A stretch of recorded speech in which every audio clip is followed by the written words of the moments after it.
Parang wala po ba kayong mga mata? Mayroon po, ginoong babae. At dalawang lalong magaling kaysa sa mga mata ninyo. Datapwat, pinagmamasdan ko po ang inyong mga kulot na buhok.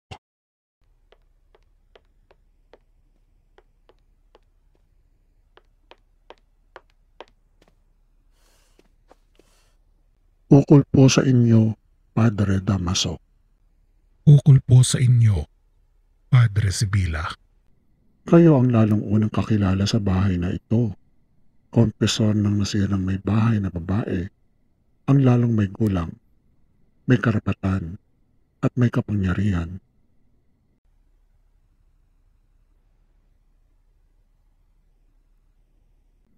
Matandang matanday, hindi pa naman. Ngunit kayo po naman ang kura nitong bayan. Sapagkat ipinag-uutos po ninyo'y ako'y susunod. Ako'y hindi nag-uutos. Ako'y hindi nag-uutos.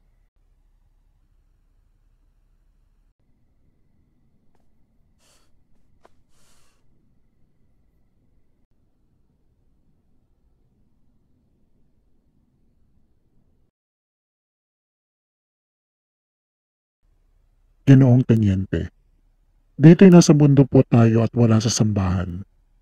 Nararapat po sa inyo ang umupo rito. Salamat, pero dito na lang po ako. Bakit po Don Santiago? Hindi po ba kayo makikisalo sa amin? Tumahimik po kayo. Huwag kayong tumindig. Kaya pa naman gumagawa ang pagdiriwang na ito'y sa pagpapasalamat sa mahal na birhen sa inyong pagdating. Nagpagawa ako ng tinola dahil sa inyo at marahil malaon na hindi nyo natitikiman.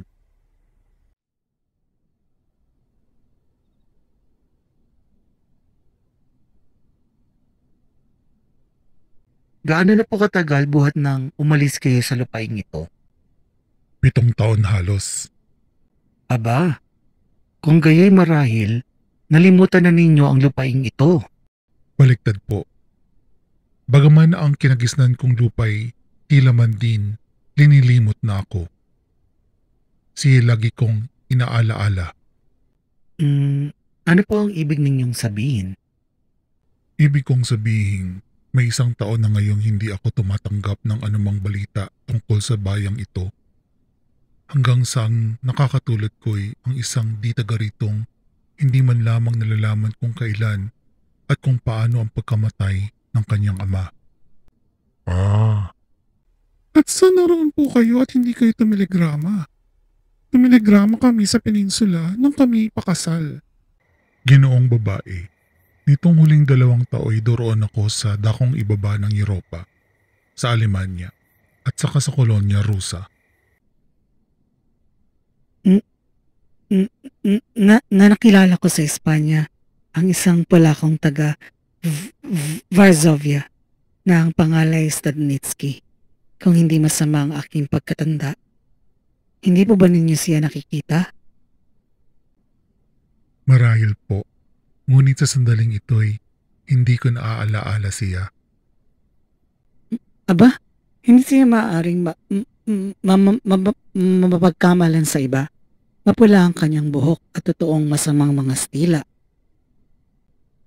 Mabubuting mga pagkakakilalanan, ngunit doon sa kasaliwaang palad ay hindi ako nagsasalita ng isa man lamang wikang Kastila, liban na lamang sa ilang mga konsulado.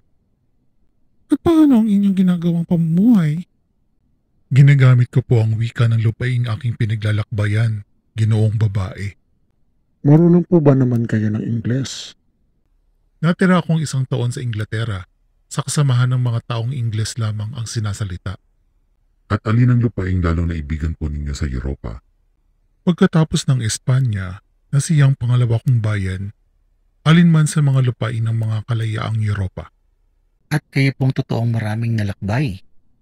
Sabihin ninyo, ano po ba ang lalong mahalagang bagay na inyong nakita? Mahalagang bagay sa anong kaukulan?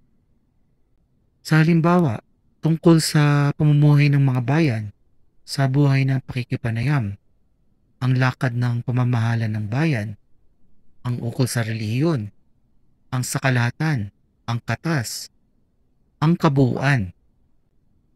Ang katotohanan, bagay na ipanggigilala sa mga bayang iyan. Kung ibubukod ang sariling pagmamalaki ng bawat isa sa kanyang nasyon. Bago ko paroonan ng isang lupain, pinagsisikapan kong matalos ang kanyang historya, ang kanyang eksodo. Kung mangyayaring masabi ko ito at pagkatapos ang nasusunduan ko'y ang dapat mangyari, nakikita kong ang iginiginhawa o ipinaghihirap ng isang bayay nagmumula sa kanyang mga kalayaan o mga kadiliman ng isip at yamang gayoy nanggagaling sa mga pagpapakahirap ng mga namamayan sa ikagagaling ng kalahatan o ang sa kanilang mga magugulang na pagkawalang ibang iniibig at pinagsusumakitan kung di ang sariling kaginhawahan. At wala ka na bagang nakita kung di iyan lamang? Hindi ka dapat na iwaldas mo ang iyong kayamanan upang wala kang maalaman kung di ang babahagyang bagay na iyan. Sino mang musmo sa eskwela ay nalalaman yan. Nagtatapos na ang paghapon. Ang kagalangan po ninyo ay busog na. Mga Ginoo, huwag kayo magtataka ng pagsasalitang kasambahay sa akin ng aming dating kura. Ganyan ang pagpapalagay niya sa akin nang ako'y musmus pa. Sapagkat sa kanya'y para ring hindi nagdaraan ng mga taon. Datapwat, kinikilala kong utang na loob sapagkat nagpapaalala sa aking lubos niyang mga araw na madalas pumaparoon sa aming bahay ang kanyang kagalangan at kanyang pinauunlakan ang pakikisalo sa pagkain sa mesa ng aking ama. Itulot ninyo sa aking ako'y umalis na, sapagkat palibhasa ay bago akong dating at dahil sa bukas din ay ako'y aalis. Marami pang totoong gagawin akong mga bagay-bagay. Natapos na ang pinakamahalaga ng paghapon. Kaunti lamang kung ako'y uminom ng alak at bagyan na tumitikim ako ng mga likor. Mga Ginoo, matungkol nawa ang lahat sa Espanya at Pilipinas.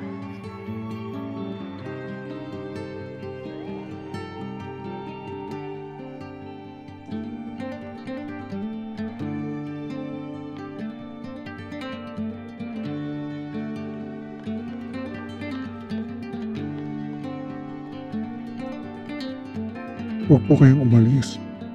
Darating na si Maria Clara. Sinundo siya ni Isabel. Paririto ako bukas bago ako umalis. Ngayon may gagawin akong mahalagang pagdalaw. Nakita na ninyo, iyay sa pagmamataas. Hindi nila may pagpaumanhing sila'y mapagwikaan ng kura. Ang akala nila'y mga taong may kahulugan na. Iyan ang masamang nakukuha sa pagpapadala sa Europa ng mga bata. Dapat ipagbawal iyan ng gobyerno. At ang tanyente, sa buong gabing ito hindi inalis ang pagkukunot ng pagitan ng kanyang mga kilay. Magaling at tayo iniwan. Matanda na yung tanyente pa hanggang ngayon. Nang gabing yaw ay kasama ng mga iba't ibang bagay na isinusulat ng binata sa kanyang librong Estudios Coloniales ang sumusunod.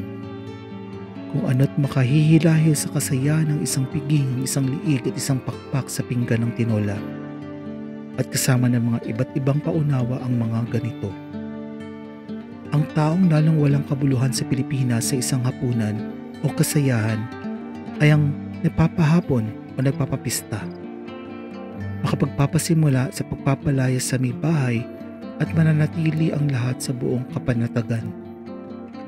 Sa mga kalagayan ngayon ng mga bagay-bagay, halos ay isang kagalingang sa kanila'y gagawin ang huwag paalisin sa kanilang lupain ng mga Pilipino at huwag man lamang turuan silang bumasa.